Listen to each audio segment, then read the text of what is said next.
आज के क्लास में हम आप लोगों को बताएंगे भारत का धार्मिक इतिहास। तो धार्मिक इतिहास के अंतर्गत हम लोग सिंधु घाटी से शुरुआत करेंगे और आधुनिक भारत तक जाएंगे।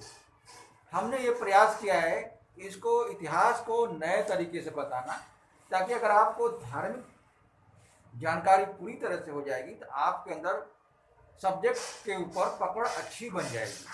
मेरा इसलिए ध्यान है कि धार्मिक के बाद फिर हम लोग आगे बढ़ते हुए शुरुआत करेंगे सांस्कृतिक की तरफ, साहित्य की तरफ। इस तरह से हम लोग अलग अलग खंडों में कंप्लीट करेंगे। तो आज हम जो है धार्मिक रूप से भारत के इतिहास को हम देखेंगे। तो आइए हम शुरुआत करते हैं इसको। ये भी बात ध्यान रखिए, हमारा मुख्य फोकस रहेगा सिविल सर्विस परीक्षा को लेकर के, खास तौर से उनके लिए जो बिल्कुल नए हैं, अभी शुरुआत कर रहे हैं। क्योंकि शुरुआत करने वालों के लिए बहुत ज़्यादा ज़रूरी होता है उनके अंदर कॉन्फिडेंट पैदा करना। हमारा प्रयास रहेगा उनके अंदर कॉन्फिडेंट पैदा करना। फिर भी हम छोटे छोटे प्रश्नों पर भी ध्यान देते रहेंगे। तो आइए हम लोग देखते हैं। तो देखिए, हम शुरू करेंगे हड़प्पा सभ्यता में जो धार्मिक व्यवस्था कैसी थी। तो देखिए, सबसे पहले थोड़ा सा हम चर्चा कर लेते हैं हड़प्पा सभ्यता क्या था। तो देखो, हड़प्पा सभ्यता का जो कार्यकाल माना जाता है 2500 से 1750 माना जाता है।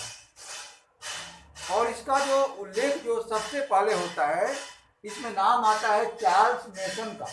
क्योंकि 1826 में चार्ल्स मेसन ने सिंधु घाटी सभ्यता के बारे में चर्चा किया था। उसके बाद हम आगे देखते हैं तो 1856 में इसके बारे में कुछ ज़्यादा जानकारी मिली। क्योंकि जॉन ब्रॉन्टन और विलियम ब्रंटन दो भाई थे।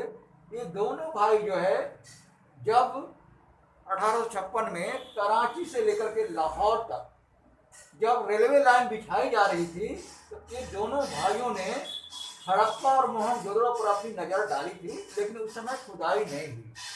बाद में जो है 1921 में दयाराम साहनी एक बहुत बड़े पुरातत्वविद भी थे और इतिहासकार भी थे।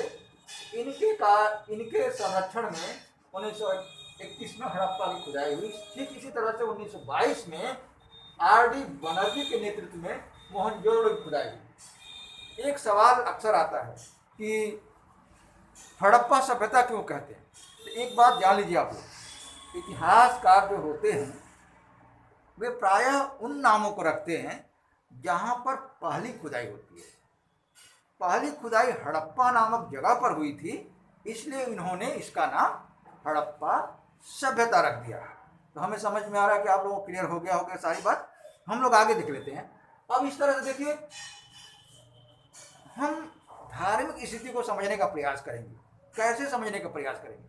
देख लीजिए, इतिहासकारों ने इसको समझने का प्रयास ऐसे किया है, जो चीज़ें खुदाई में मिली हैं, उन खुदाई में मिली जो भी वस्तुएं हैं, उन वस्तुओं को अनुमान के रूप में लगाया गया है, क्योंकि उनकी उस तरह से अवस्थिति प्रतीत होती थी। जैसे कि मोहनजोदड़ो में एक बहुत बड़ा स्नानागार मिला। उस स्नानागार का प्रयोग हड़प्पावासी कैसे करते थे, यानी हड़प्पावासी उस स्नानागार का प्रयोग अनुष्ठानिक प्रयोग के लिए करते थे। अनुष्ठानिक प्रयोग का मतलब जब कोई समारोह या कोई त्यौहार होता था तो वहाँ पर वे सामूहिक रूप से स्नान करते थे। तो ये जो स्नानागार है उसकी अपनी अलग विशेषता थी। नीचे का पूरा जो है फर्श पक्का बना हुआ था, चारों तरफ सीढ़ियाँ बनी हुई थी नीचे तक आने की, पानी निकालने की भी सुविधा थी और पानी उसके अंदर लाने की भी सुविधा थी, दोनों बातें थी। अब हम दूसरी चीज़ को देख लेते हैं। बहुत सारे जो है पत्थर से बने हुए मूर्तियाँ मिली हैं, सिर मिली हैं। तो उनको इतिहासकारों ने कहा है ये जो है एक पुजारी का सिर भी मिला है, बड़ा ही सुंदर देखने को मिलता है। मैं आपको एक किताब में भी दिखाना चाहूँगा, आप लोग थोड़ा सा देख लीजिए। एक बुक में उसका चित्र दिया हुआ है, बड़ा बढ़िया। देखिए, आप यहाँ पर देख सकते हैं, ये जो चित्र दिखाई दे रहा है, ये मूर्ति है मोहनजोदड़ो से मिली हुई है। तो बहुत ही सुंदर मूर्ति है। और उसके बाद हम लोग आगे देखते हैं कि एक कांस्य नर्तकी, एक नर्तकी का जो मूर्ति हमें मिलता है, वो अभी जो है बड़ा स्पेशल है। और उसको अगर हम आप देखेंगे तो समझेंगे बात को। देखिए यहाँ पर लगी हुई है, एक साइड में कांस्य की मूर्ति है, और ये कांस्य मूर्ति की अपनी विशेषता है क्योंकि ये नाचती हुई प्रतीत होती है और कांस्य की बनी हुई है। इसकी सबसे बड़ी विशेषता यही है। आप देख रहे हैं एक हाथ ऊपर कमरबंद पर है, एक हाथ नीचे है घुटने पर। ऐसा लगता है कि ये कोई न कोई नर्तकी है। तो इस तरह से कांस्य नर्तकी की जो प्रतिमा मिली है वो मोहनजोदड़ो से मिली है। इस तरह से पशुपति शिव भी मिला है एक मुहर पर। मुहर क्या होता था, जैसे आज हम देखते हैं कोई स्टंप होता है, उस तरह से उस समय के लोग मुहर का यूज करते थे। तो उन मुहरों पर जो है पशुपति शिव का एक मूर्ति मिला है। उनके आगे पीछे कई छोटे छोटे जीव भी हैं। तो इतिहासकारों ने कहा कि ये जो है पशुपति की मूर्ति है। इसके बाद हम एक शिवलिंग की भी हमें जो है वहाँ पर अस्तित्व समझ में आया है। यानी कि कह सकते हैं कि लिंग भी कई मिले हैं और कई कई योनि भी मिले हैं, जिससे कि ये पता लगता है कि वो लोग किसी न किसी रूप से लिंग और योनि दोनों का पूजा करते थे। एक मातृ देवी की भी प्रतिमा मिली है, और मातृ देवी के प्रतिमा से पता लगता है कि भाई वो लोग शायद किसी न किसी रूप से मातृ यानी माता को ये लोग पूजा करते थे। और उसके बाद जैसा कि हम पहले बता देंगे, पत्थर यानी प्रस्तर की बहुत सारी मूर्तियां हमें प्राप्त हुई हैं। अब देखिए कालीबंगा, कालीबंगा जो है, कालीबंगन से हवन कुंड मिला है और लोथल से भी कुछ हवन कुंड मिले हैं। ये हवन कुंड की क्या व्यवस्था विशेषता है, ये जो हवन कुंड होते थे इसमें यज्ञ किए जाते थे। इससे पता लगता है कि क्योंकि वो जैसे यज्ञशाला होती है, ठीक यज्ञशाला के आकार का ये जो आपको हवन कुंड मिला है ठीक इस आकार के मिले हैं। इससे यही अनुमान लगाया गया है कि यहाँ पर किसी न किसी रूप से यज्ञ होता था और ये हवन कुंड का उदाहरण माना जाता है। अब देख लेते हैं, हम आगे बढ़ते हैं थोड़ा सा। छोटी छोटी मृण मूर्तियां मिली है, मतलब मिट्टी की बनी, मृण मतलब मिट्टी की बनी हुई मूर्तियां मिली हैं, और साथ ही साथ अन्य धातुओं की बनी हुई कुछ मूर्तियां मिली हैं। और इस तरह से जो है एक और प्रमाण जो है, उस समय पीपल के वृक्ष मिलते हैं, पीपल के पत्ते का वहां पर पहचान जाए। पीपल के वृक्ष का मिलने का संकेत है कि वे लोग किसी न किसी रूप से पीपल की पूजा करते थे, इसलिए वहां पर जो पीपल का प्रमाण मिलता है। तो हमें इसको समझ लेना चाहिए। इस तरह के क्वेश्चन आ सकते हैं सिविल सर्विस में, जो आपके पीटी में, कि पीपल के वृक्ष जो है किस सभ्यता की देन है, किस सभ्यता मिलता है। स्वास्तिक का जो हम देखते हैं, कई बार हम लोग स्वास्तिक आज भी जो है हमारे हिंदू धर्म में बड़ा पूजनीय माना जाता है। तो स्वास्तिक के कई चिन्ह मिले हैं उस समय के।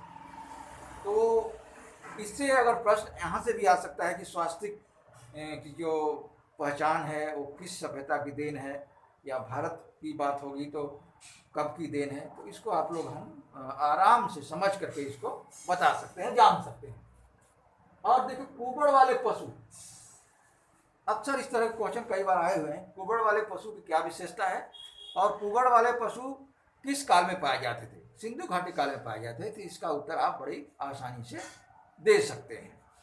अब हम देख रहे हैं, देखिए ये लोग ताबीज का प्रयोग करते थे, यानी कि जो अभी खुदाई में बहुत से जगह पर ताबीज मिले हुए, तो ताबीज से यही अनुमान लगाया गया किसी न किसी रूप से वो टोटका करना जानते थे, या भूत प्रेत का उनके अंदर मन में शंका बनी रहती थी। इस तरह की बातें भी सामने आती है।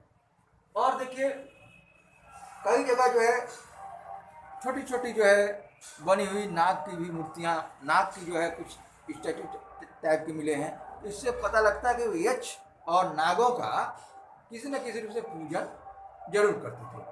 और साथ साथ व्हीलर महोदय जो हैं, एक बहुत बड़े इतिहासकार हैं, वे प्राचीन भारत के पुरातत्वविद भी हैं। उन्होंने कई बार कहा है कि यहाँ की जो विशेषता थी, जो मरने के बाद किस तरह से शव को दफनाया जाता था या जलाया जाता था, ये प्रश्न आता है। तो ये मानते हैं बहुत सारे इतिहासकार कि सिंधु घाटी सभ्यता में मृत्यु होने पर उनको जो है दफनाने की परंपरा थी, क्योंकि 3 स्तरीय कई जगह से मिले हैं, जगह से क्या कह सकते हैं कि एक प्रमाण के रूप में, तो जिसको कि R37 के रूप में माना जाता है। R37 उसका नाम दिया गया है, जो 3 स्तरीय कब्रिस्तान है। तो इस तरह से हम स्पष्ट रूप से कह सकते हैं कि सिंधु घाटी सभ्यता में दफनाने की परंपरा थी। तो मेरा ये प्रयास रहेगा कि हर बृहस्पतिवार को एक इतिहास की आपको क्लास दी जाए, और उसके बाद प्रयास रहेगा कि 2 और क्लास देने का। एक और क्लास रहेगा आपका भूगोल का, और उसके बाद हम प्रयास करेंगे भारतीय कॉन्स्टिट्यूशन यानी इंडियन कॉन्स्टिट्यूशन यानी भारतीय संविधान के बारे में। तो मैं सोच रहा हूँ कि 3 चीज़ें आप लोगों को लेके चलूँ, और 3 चीज़ें जब समाप्त हो जाएंगी तब मेरा प्रयास रहेगा और सब्जेक्ट के लिए यानी ये जीके और जीएस के रूप में। तो ये मुझे पूरा उम्मीद है कि आपको सारी बातें समझ में आ गई होगी, और अगर फिर भी नहीं समझ में आया तो हमें ज़रूर सुझाव दें और यह कमेंट करके मुझे